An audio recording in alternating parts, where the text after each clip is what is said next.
We're back live from the Fantasy Sports Trade Association, live in New York City, and of course, the biggest Fantasy Sports Trade Association's conference in history. First time in New York City. Nando, we're here for a part of history. We are. I got the email. I've been trying not to be rude to the guests, but also checking the email to get this information. 56.8 million people. That's the new number, according to the Fantasy Sports Trade Association.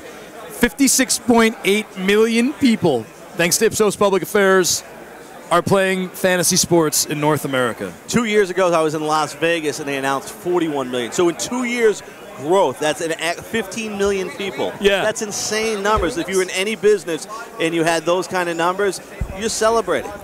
In Canada, it says Canada's play. Hey, welcome. We're live. Len Asper, everybody.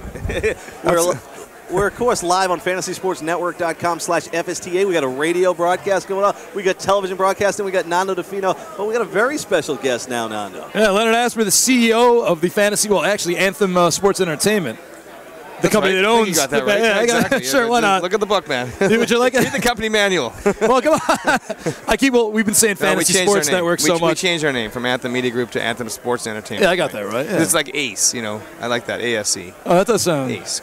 Yeah, but the owl's going to stay. It's going to stay for now, but there's always some internal debate about the logo. You know, like I'm sure people at Nike don't like the swoosh, but the owl's like the coolest part. Well, I'm glad. Okay, well, I'm glad you're on my team on that. You have a good chance of winning. Who else? So, Len, I don't know if you've seen these numbers. They're insane. They've gone from 41 million to 56.8. I know. I love it. I always felt it was more, and I just think it was the better. I think the research is getting better and more precise. And you just can't go anywhere without people playing playing fantasy, and of course more people getting into daily fantasy. But it's bigger than that, and it's bigger. It's growing bigger than people thought it was, especially in the last year or so. So I'm not surprised. We launched in March, and the numbers go up like 17 million. So yeah, coincidence? I do see. Yeah, there's a correlation. I agree. No, it's been a good year. You know, it's interesting when you look at what's going on in the fantasy sports world, and we've taken it to the next level, providing entertainment mixed with great information, the best information in the fantasy sports business. How important is that to keep the total consumer involved in fantasy sports? Look, it's a lot more than data. I mean, what made people get excited about business was CNBC, right? And then Bloomberg took it to one level, CNBC took it to another. It became entertainment. You had Jim Cramer, you had Mad Money, you had Squawk Box, you had all these shows. And the reason we started the Fantasy Sports TV network was because we believed that that the industry, what it had was a lot of data, aggregators and, some analysis, obviously news and notes, and then the gaming platforms, but it didn't have that content stream, that really just entertaining and engaging content for people to consume. This became really part of the lifestyle of being a fantasy sports player. It's more than just getting the data. It's about talking about stuff and debating and arguing, and I'm in this league and that league, and you're a stupid idiot, you shouldn't trade this guy, and that's the fun part of it. I mean, so I think that's where then they get the drafts, and people can watch people play poker.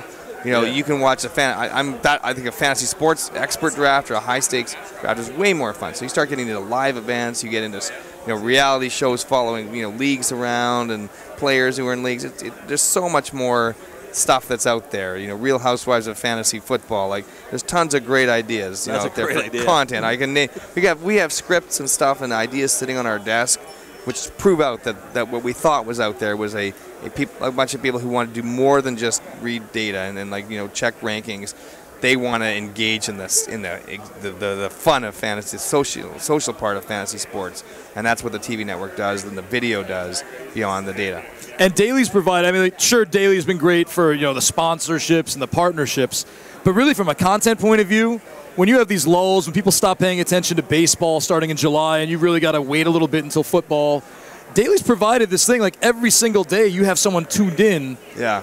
From a content perspective, it's been a boon for us really because it's not like I don't care about my team. I don't care if I'm going to trade this guy. Now we're talking, is this guy worth $3,800 daily? Yeah, I agree. The daily has been a whole other content stream that is powering our TV channel for sure and driving our content decisions because there's this insatiable demand.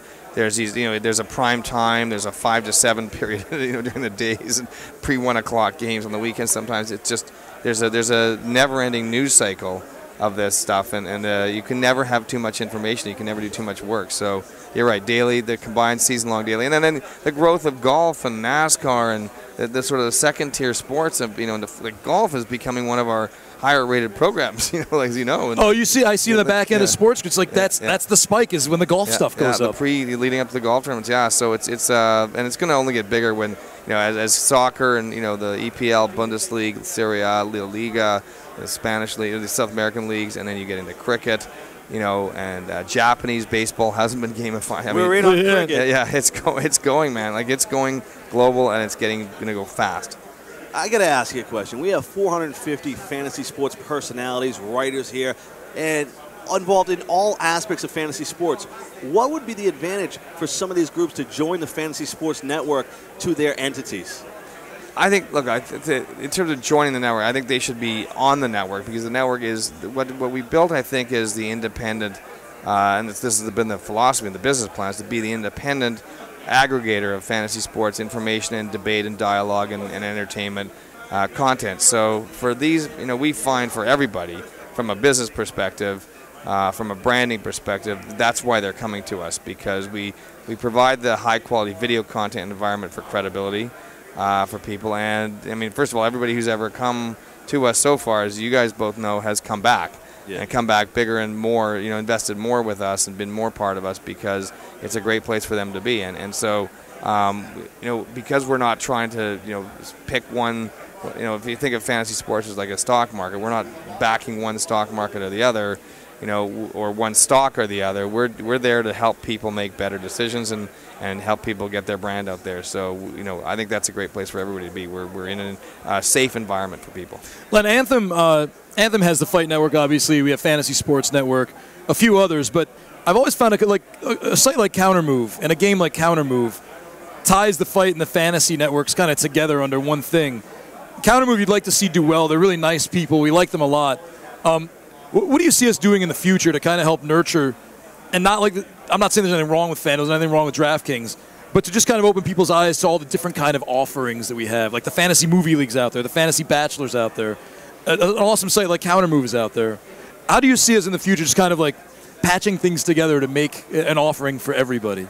Well, because we have a video production plant, and we have a second one we're opening right here in New York City very soon, I hope. And we have a satellite studio in Las Vegas. We really, and we're already doing, as you know, a fantasy bachelor show that ties into the fantasybachelor.com website. We've got Countermove with Brian Knapp and his team.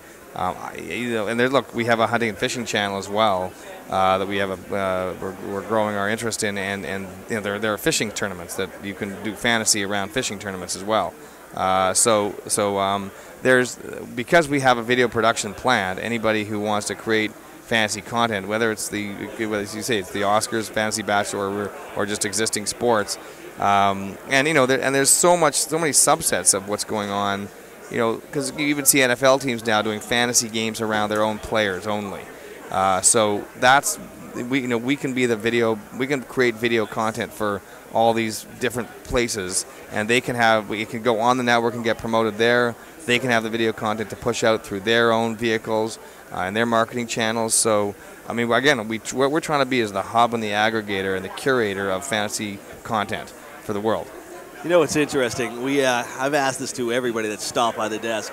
What got you into fantasy sports? You're a busy guy like you. You got these TV networks. You went to college at Brandeis University, Waltham, Massachusetts, where I was born. Yeah, that's why I love your accent. It reminds me of home. What got you into fantasy sports in the first place? Well, look, we had the Fight Network, and it was we'd sort of got it going, launched in the U.S. and launched it in obviously in some European countries, and we had the hunting and fishing channel going. And the business plan for Anthem was always to build 5 or 6 sports verticals, sort of under the ESPNs and Fox Sports ones of the world. So those were the general interest sports channels that would acquire lots of live rights to different sports, from football to hockey to basketball, baseball, all the sports. And what we said, we want to have the verticals. We want to own the sport, each vertical underneath those. So the hunting and fishing type things, motorsports and stuff like that. So that is another place we're going. We think that extreme sports is another place where there's no aggregated content for that. And what inspired me for the whole business plan was the Food Network and the Home and Garden TV, HGTV. right? There were lots of cooking shows on TV, but there was no Food Network, right? So until somebody took it and aggregated and put it in one place and branded it and made it the destination channel for people who liked that content, that it was just all over. You never knew where it was, and that was what happened with hunting and fishing. There were shows on different networks, but nobody put it in a hunting and fishing channel. So we were doing Fight Network. We basically picked 4 or 5 verticals. We said Fight Network, combat sports, racing, extreme sports, and hunting and fishing. But in the middle of all this, we had a town hall, and as you know, some of the people I said, okay, what else could we do? Is there anything else we're missing here? And everybody put up their hand and said fantasy sports. And I said, well, what about fantasy sports? It's not a sport. Like it's not. What are we doing here? Like, what do people do? And because I did a lot of pool, I played a lot of pools all my life, and I played Stratomatic like back in the day, like aging myself a bit here. And I've done, touched fantasy a lot, but never had really realized how big it was. And I think I tell people my aha moment was I was at a Broncos game, so I was starting to get curious about it. And I do some research, and I get all the FSTA data. And at that time, they were saying 36 million, 38 million people playing. I thought, okay. Well, here's what I do know. If there are 25 million people doing anything, it's a TV network. It's a video vertical. And so I said, okay, well, now I'm getting interested. Then I went to this Broncos game, and I got, they're playing the Houston Texans, and, and Arian Foster's scoring touchdowns. And I'm in Denver at Invesco Field, and I'm going, why are all these people cheering for Arian Foster? People wearing number 18 orange jerseys are cheering for him. They're not jumping out of their seats, Tony, but they're fist pumping. Yeah. Little quite polite fist pumps, like just inside the jacket. So I go, okay. So I started looking around and then seeing what's going on here. People are on their iPads, they're on their phones.